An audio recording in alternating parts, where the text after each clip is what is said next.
Alhamdulillah. Assalamu alaikum, peace be unto you. Welcome to the Deen Show, which is a way of life which we try to put out there for everyone to see, helping you understand Islam and Muslims. What's a Muslim? A Muslim is one who does Islam. What is Islam? It's an action, it's a verb. It's to submit and to surrender your will to the will of the Creator. You learned something already, and you're going to learn some more. We're bringing out our special guest this week. You can go into the interview we did with him. We're covering the topic of marriage. You can learn more about him. We're going to introduce him. He's about to come out. Special guest, Sheikh Yasser B. Bridges. أشرقت نفسي بنور من فؤادي. Welcome to the Deen Show. Alright, Sheikh, thank you for coming out. We went over your formal background on the last show that we did, but real quick, people can go back. We're going to have all your topics under your category. Special guest, Yasser B. Bridges. I'm going to get that right one day. Inshallah. All right. You will. It's very easy. Yes. Bridges. You graduated with honors as a class Victorian from the Yale of Islamic Universities in Medina. True. University of Medina. Medina, yes. And you're the Imam spiritual leader in El Paso, Texas? No. Okay. An instructor of Al-Maghrib Institute. Al-Maghrib Institute? Alhamdulillah. All right. Now we're going to get into the topic, marriage. Today, it's become something that is not being held on to as it was back just, I don't know how many years ago, as something entrusted, something pure. Today, people are test driving in relationship, just like you're test driving a car. People are living together. You know, this is my girlfriend, this is my boyfriend. You don't hear like, this is my husband, this is my wife. It's something that now is become a norm in society, that people are drifting away from marriage. True. Or even the youth that want to get married, some parents are even making it more difficult. They're saying, wait till you finish college. Where back then you had people getting married at a younger age, preserving the family. But what's happening today, I got to finish, I got to get my doctor's degree, I got to get this PhD, and the woman's 30, she's independent now. There's nothing wrong with being independent, but she's 30 and still not married. The boy, wants to, have his fun, test drive as many cars as he can, and then get married. We want you to go into this subject and tell us how Islam preserves marriage, what it says about marriage, what's the man's role, what's the woman's role. Really clarify this in detail. Can you do that, inshallah? Inshallah. Okay. Do that.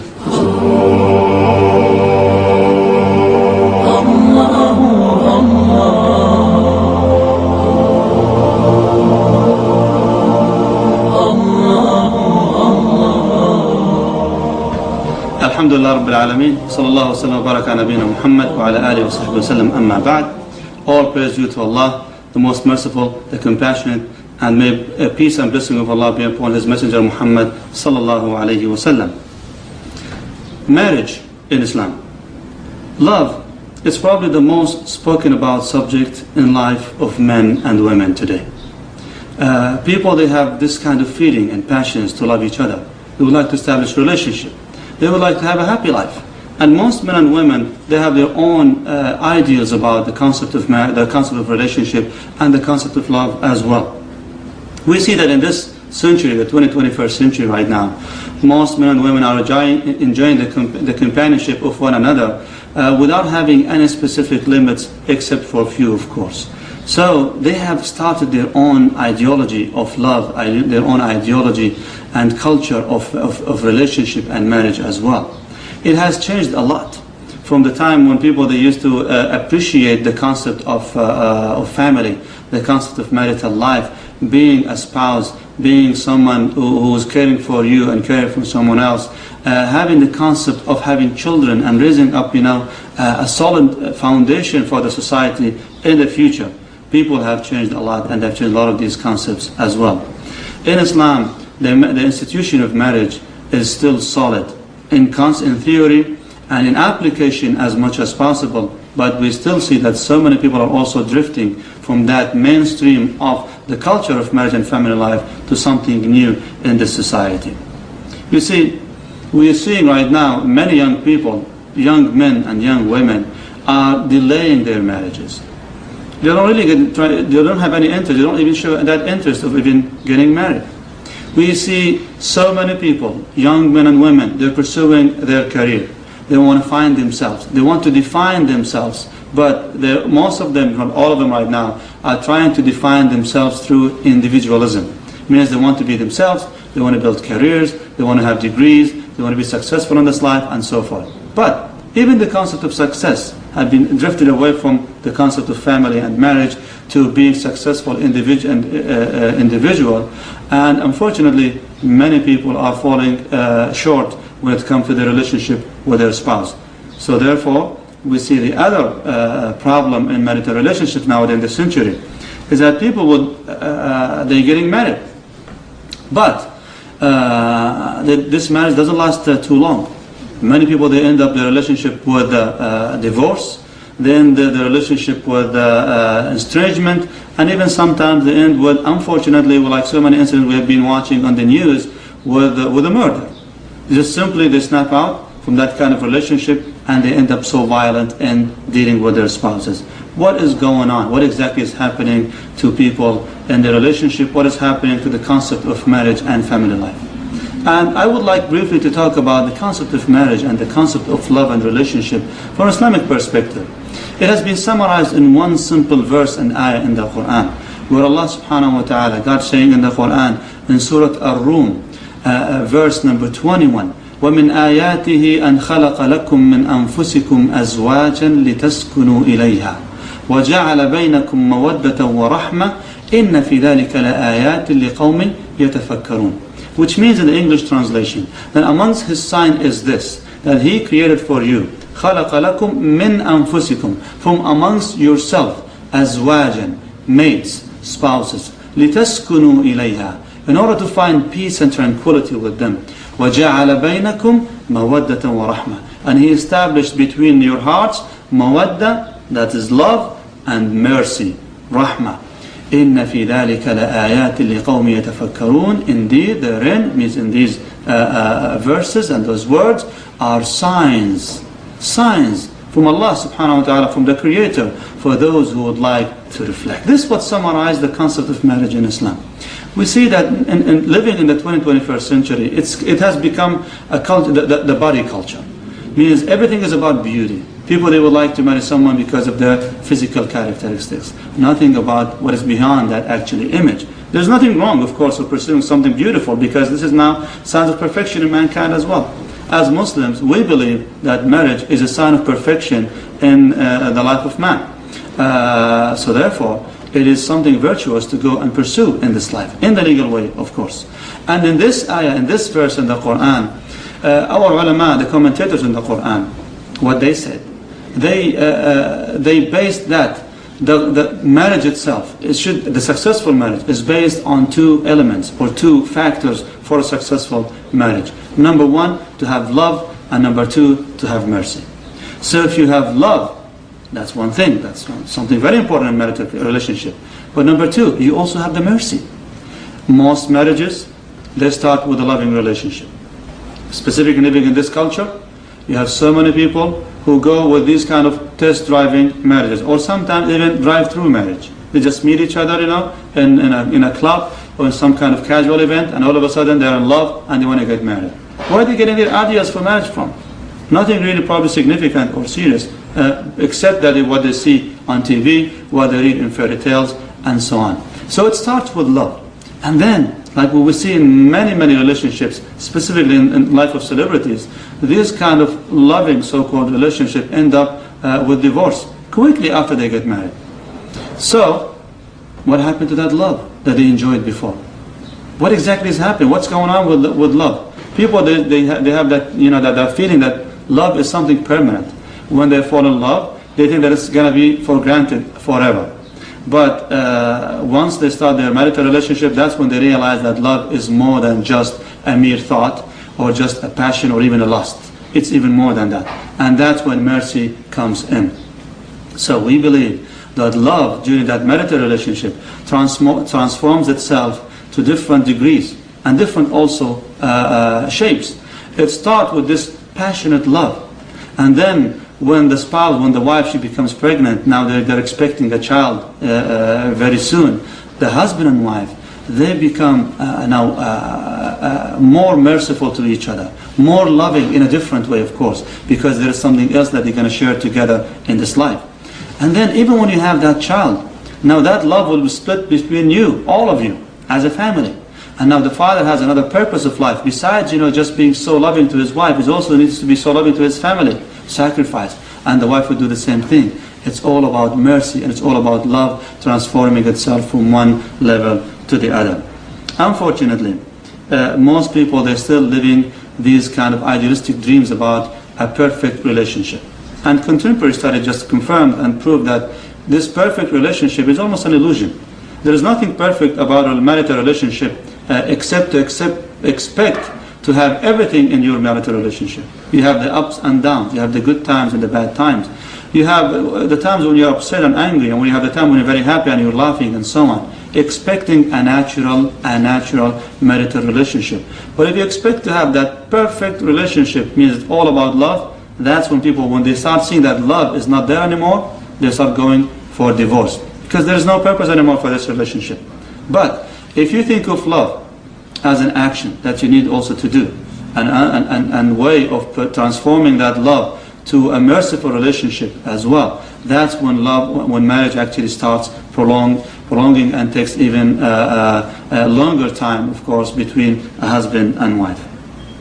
We believe that family life should be all about love and mercy. It's not just solely about love, the passionate love. It's not solely just a mercy. It's a combination between love and mercy. And we believe that the best solution for the passions of people in this life is to respect this value, the value of family and the value of marriage. As Muslims, we do believe that there are certain guidelines that people need to observe in that marital relationship. When we say marriage, we're talking about contract, and a contract has its own provisions that both parties should honor and should also observe. You have things we call them rights, and also we have things we call them obligations. What men and women share together in marital life, it's all about their rights and their obligations, and hopefully we will have an opportunity to discuss the meaning of rights and obligations between a husband and wife in Islam. It has all been regulated in the Quran and the Sunnah of the Prophet Muhammad himself, peace be upon him. And by studying the best example for mankind, we'll see how marital relationship would go so smooth and so loving and happy marital life. It is he himself, Muhammad, peace be upon him, the Prophet of Islam, who said, "Khayrukum khayrukum li ahli," the best amongst you are those who are the best to their families. And then he said that I am the best to my family, in order, of course, to a recommendation for us to follow his perfect example as a role model for mankind.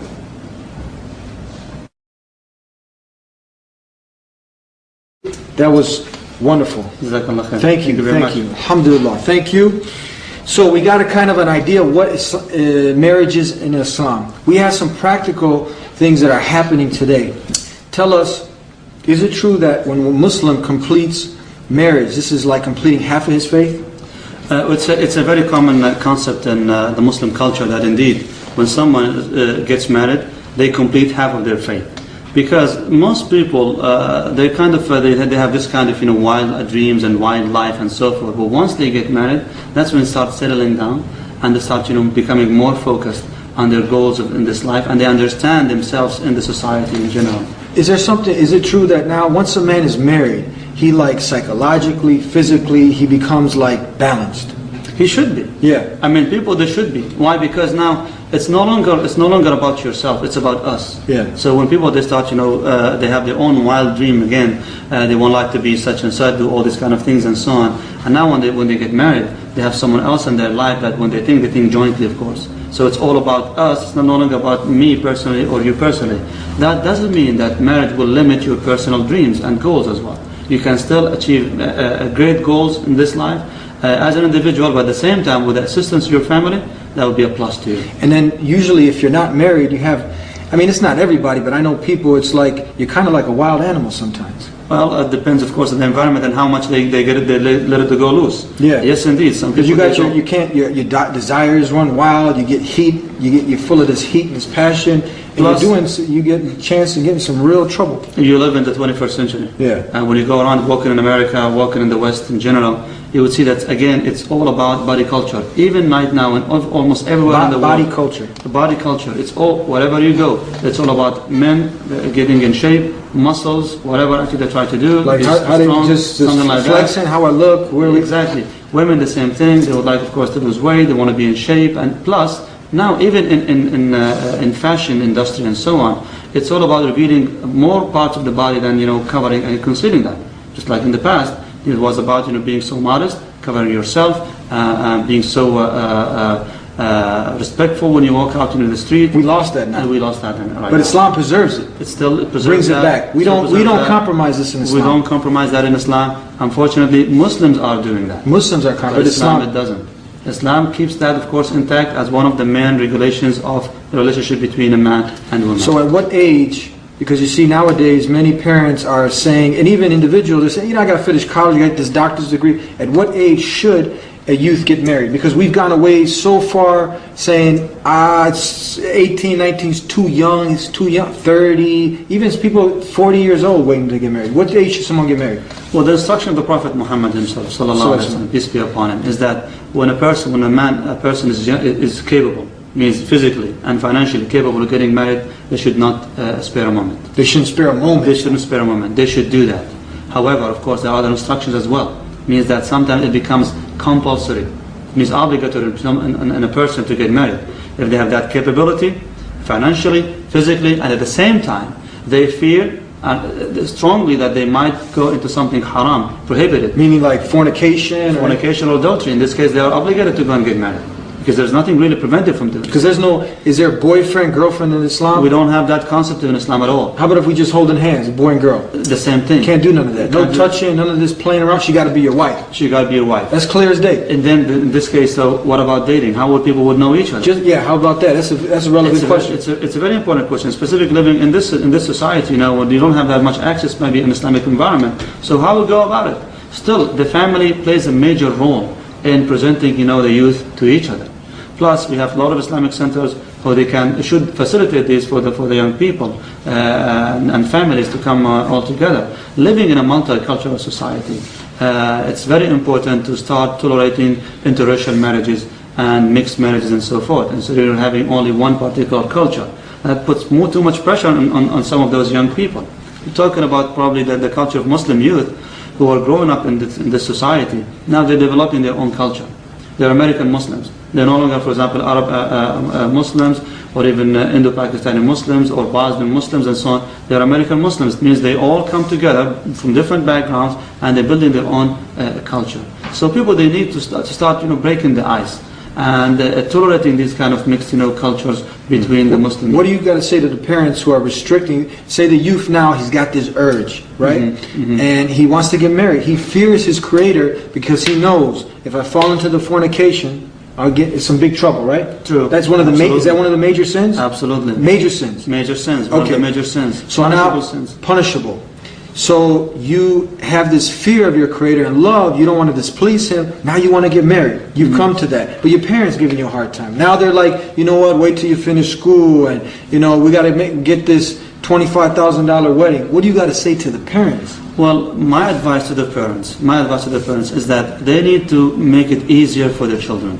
Their children are living a different culture right now, a different society. I know most parents, they have that claim that you see, we have gone through this ourselves, we have went to universities, we have went to colleges, and we survived the aftermath of these kind of experiences. So why shouldn't our kids also bear the responsibility and also then be more patient until they finish their school?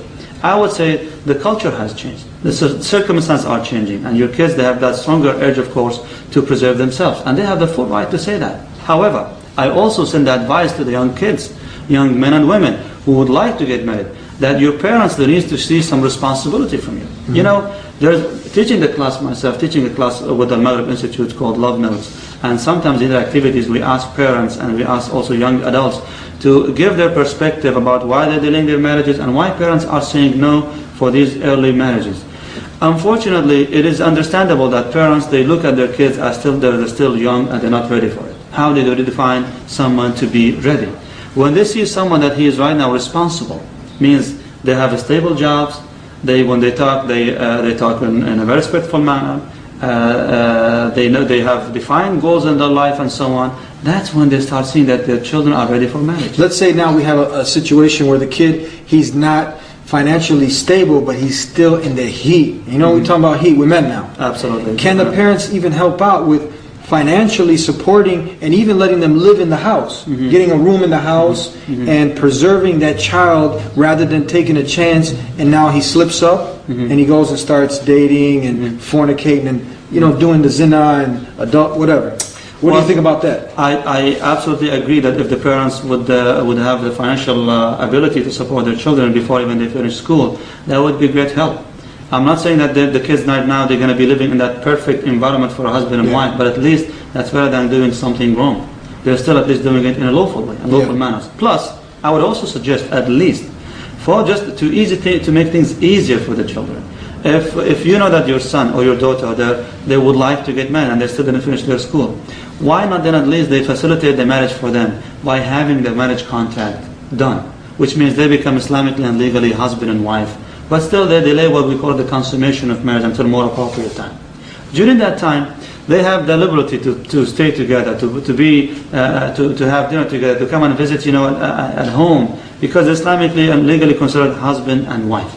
The only thing that we are now deferring and delaying is the consummation of marriage until we think that they are completely ready for that. So they could move to their own individual and premises, they have their own apartment, and they have finished their studies, and the guy is even in a stable job and so on. But parents, they should try to help as much as possible in such, a heated culture like this in the 21st century. How could marriage save one actually from the hellfire? Oh, it saves them a lot. I mean, it's enough for the person when they really fear Allah subhanahu wa ta'ala, when they fear God, and they go and they just pursue this relationship in a lawful manner, lawful way, to avoid, of course, committing the haram. That's by itself an act of worship. It's an act of worship. You're getting rewarded for that. You're getting the reward for that if you're doing it lawfully. Even the Prophet Muhammad himself, when he was suggesting the acts of charity a person would do, the Prophet Muhammad, he mentioned things about marital relationship. Things like, for example, feeding your spouse with your own hand. That's an act of charity. And even someone approaching his desire in a lawful manner, it's an act. So you're telling me that in marriage, lawful marriage, you having relations with your wife, you're getting reward for that. You're getting rewarded for that. Absolutely. Also? The Prophet Muhammad himself, he said that. He said, وَفِي بُضْعِ أَحَدِكُمْ صَدَقَةٌ, means someone approaches his spouse, means of course with intimacy and pleasure, they will be rewarded for that. Even his companions, they got shocked by that news. Said, Ya Rasulullah, O Messenger of Allah, someone's going after his desire, and he goes and he gets reward. I mean, just satisfying his desire is a rewarding thing by itself. So do you get also a heavenly reward for that? He gave them now the rationale for that. He said, what if this person does that in an unlawful way? Wouldn't they be held accountable for that and he'll be punished for that? He said, yes, Ya Rasulullah. He said, O Messenger of Allah. He said, so the same thing. If he does that in a lawful way, he should be rewarded for that. So for a Muslim, seeking, of course, a marital relationship and maintaining the marital relationship in a healthy way, the struggle itself, which is called jihad al-nafs, means just self-education. It's self-struggle against the hardships of marriage, the hardship of raising a family. It's all rewarding.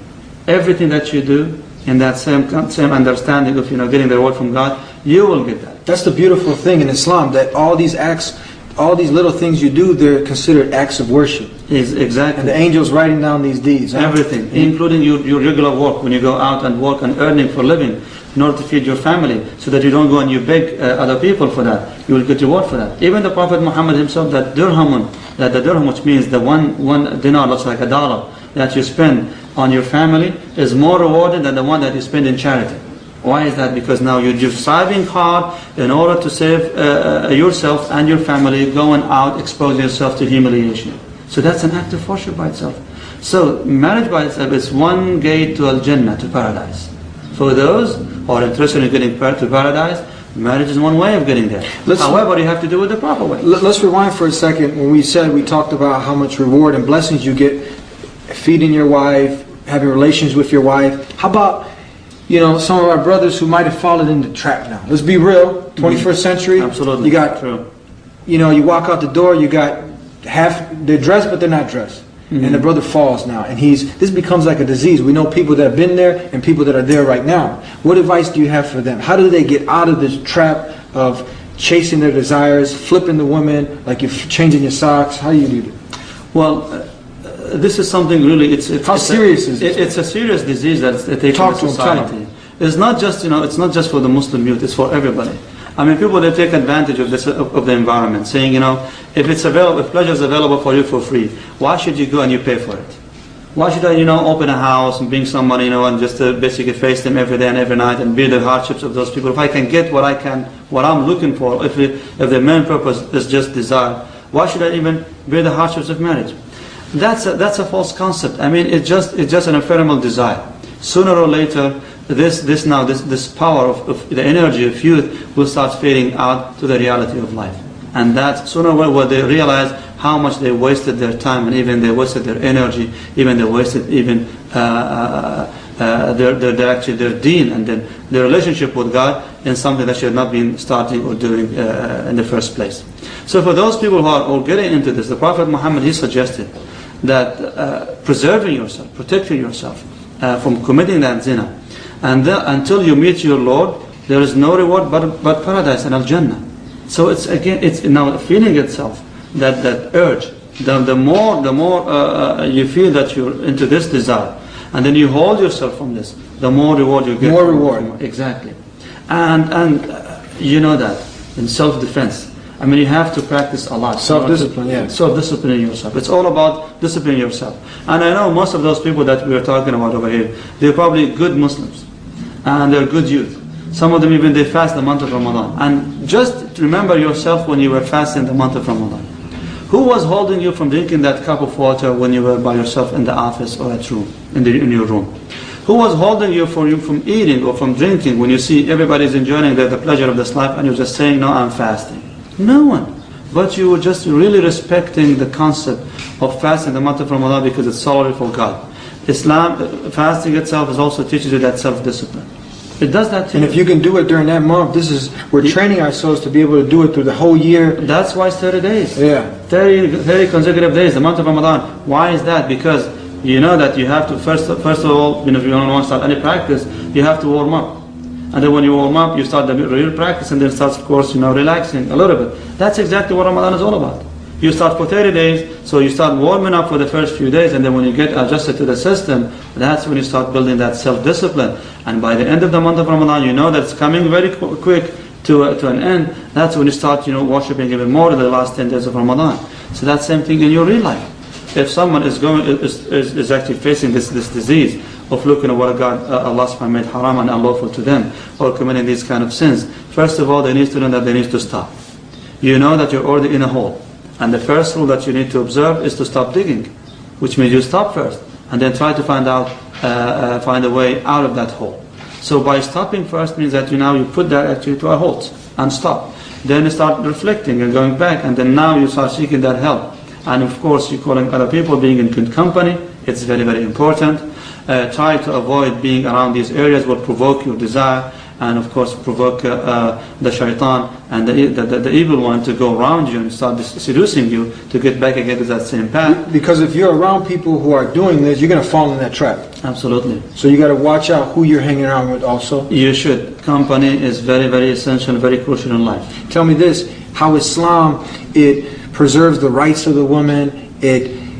If you want to now be with this woman, you got to marry her, you got to maintain her, you got to take care of her. When in actuality, the man is like the wolf trying to get the hen. He's trying to use her, abuse her, and then leave her. Islam says, no, you cannot do that.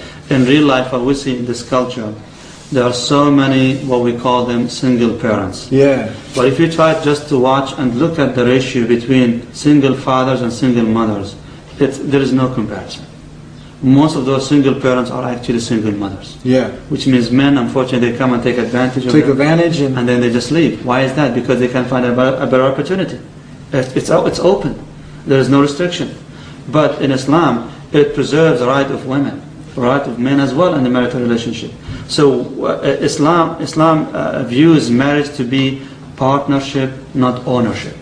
And that's why even something in this culture, when women they get married, they change their last name to their husband's last name. But in Islam, this is not allowed. Women, they should keep their last name in order to remind them that, this is not ownership, it's partnership. So you have rights and obligations, and as a husband, you should observe the rights of your spouse, and also make sure that the obligation against you are done correctly, and in the right time, the proper man, proper etiquette. Same thing, the wife, she also needs to observe the rights and obligation of her husband. So it has always been maintained and regulated. Yes, it is just like any other corporation. And in corporations, usually have a head of the house, the head of that corporation. And usually, men were given that because it feeds and nurtures their ego.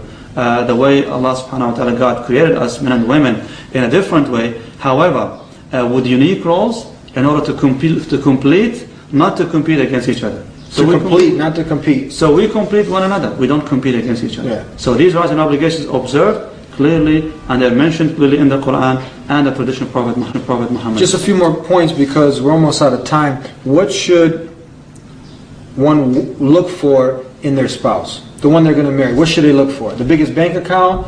The most perfect body? What should one look for? This is now, it's about compatibility. Yeah. Who is the most compatible to you? It depends on how you look at it. What exactly your objective for marriage? You see, most people, they have their own objectives and their own idealistic dreams about marriage. So for those who are just thinking of pleasure and love, passionate love and so on, they would go after just the superficial probably image, beauty, passions and stuff like that. For those who are more serious into it, they look into what is beyond that image. Of course, we suggest and we recommend to have all good qualities in your spouse, if you can. But the Prophet Muhammad himself, he suggested, he said that people usually they marry women for different qualities. And he counted 4 of them. He said, number 1, for their beauty, for their wealth, for their lineage, means of the respectable family, and also for their religion, for their faith. Means when you say faith, you're talking about faith and good character. Then he said, فَاظْفَرْ بِذَاتِ الدِّينِ تَرِبَتْ يَدَاكَ, means if you can find that religious person, then go ahead, don't miss that. May you be blessed. That's the best quality. That's the best quality. And even for men, he suggested to parents and guardians, when you receive someone, prospective husband to your daughter, who is religious and have a good character, you should not say no to this person. Why is that? Because this religious person, he holds these principles of justice, of mercy. And if he loves her, he will be so generous with her. But if he does not like her, he's not going to be unjust to her. So what's better, if the guy comes to marry the daughter, he's a doctor, PhD, but he's missing the salat and his faith is not that high. He's like what they call a Ramadan Muslim, but he's a doctor. But then you got the other brother, he's making ends, he's doing okay, but he makes the 5 times prayer. He has the taqwa, the consciousness of his creator. What do you do? I would absolutely choose the faithful one. The faithful one. Because if he's faithful, sincere about his faith, he's going to be faithful and sincere for my wife. But this guy's a doctor though. It doesn't matter. He can read her pulse. If she got a condition, he can help her out. Yeah, sure. But what if he doesn't really respect my daughter? What if he's not going to really take this, to a professional? You could say, look, this is my son-in-law, Dr. Parker, Dr. Hussein. It's not going to help my daughter in her relationship with her spouse. It's all about being happy with each other. That's the most important thing. And what really brings happiness to the life of people mostly is that being so happy about their relationship with God, number 1. Because if you do so, you have that peace of mind and peace in that heart, and that's when you become, if you're faithful to your Lord, you're going to be faithful to your spouse. Why is that? Because you believe in this. It's a message, and you believe that marriage is a religious institution that be initiated by God in the Quran, and Allah subhanahu wa ta'ala called it ميثاقا غليظا. And I would like to make a closing on this. ميثاقا غليظا means strong covenant. God called it in the Quran, called marriage a strong covenant, which means it's not something that's you miss with, you play with. You cannot do that. It's not about convenience. Now I like this lady, so I'm going to get married to her, and then a few months later you're going to go for divorce. Why? Because you're done. It's not about this. It's ميثاقا غليظا. Marriage was made to be continuous relationship between a husband and wife, and therefore it was observed as a mithaq and ghalid. That means religious covenant. God is overlooking all these relationships, and therefore you see the regulations of marriage are found in the Quran, in the tradition of the Prophet Muhammad. They were not left for people to go and regulate for themselves. Otherwise, people are going to be biased against each other. Men will be biased against women, and women probably will take advantage in certain times against men. So what's the solution? It was always preserved in the faith itself. So it is indeed a mithaqan ghalidha, and people should respect marriage to be a strong religious covenant. I want you to please, can you give inshallah to the parents and to the youth, give us some advice and some closing comments as we come to Rasulullah an end. sallallahu alaihi wasallam, he recommended that for those young people, if you have the financial and the physical ability to get married, you should not spare a moment, and you should go and and propose. And if you are not able to do so, he recommended another solution, temporarily at least, and that is to go for fasting. Because fasting gives again the person self-discipline. So it teaches you to discipline yourself and observe the consciousness of God in your lifetime, so in order not to fall into these mistakes and haram. And for the parents, I would like to recommend and suggest to make things easier for our youth. Those young people right now, they're suffering from high dowries and mahar and high expenses of marriages, and therefore they're trying to wait longer and longer in order to get that. It's not about, cultural event that you do in order to just to be proud of in front of the public. It's going to be one day and one night, and people probably they would regret that night for the rest of their lives. So make it easier for our kids and make it easier for them. I understand that you would like them to be responsible, and they should be responsible. And I also recommend that you don't really help anyone who's completely irresponsible. But we need to help them to understand the concept of responsibility, the concept of in the house, want to be a family person, make things easier for them, and Allah subhanahu wa ta'ala will put barakah in their marriages. He was the one, the Prophet ﷺ said that أَقَلُّهُنَّ مُهُورًا أَكْثَرُهُنَّ بَرَكَةً means the less the mahar, the more barakah, blessing you will find in this marital relationship. Walhamdulillah Rabbil Alameen. Sheikh, thank you so much for coming out. Thank you. Alhamdulillah. I'd like to thank all our viewers who tuned in for another episode on the Deen Show, trying to help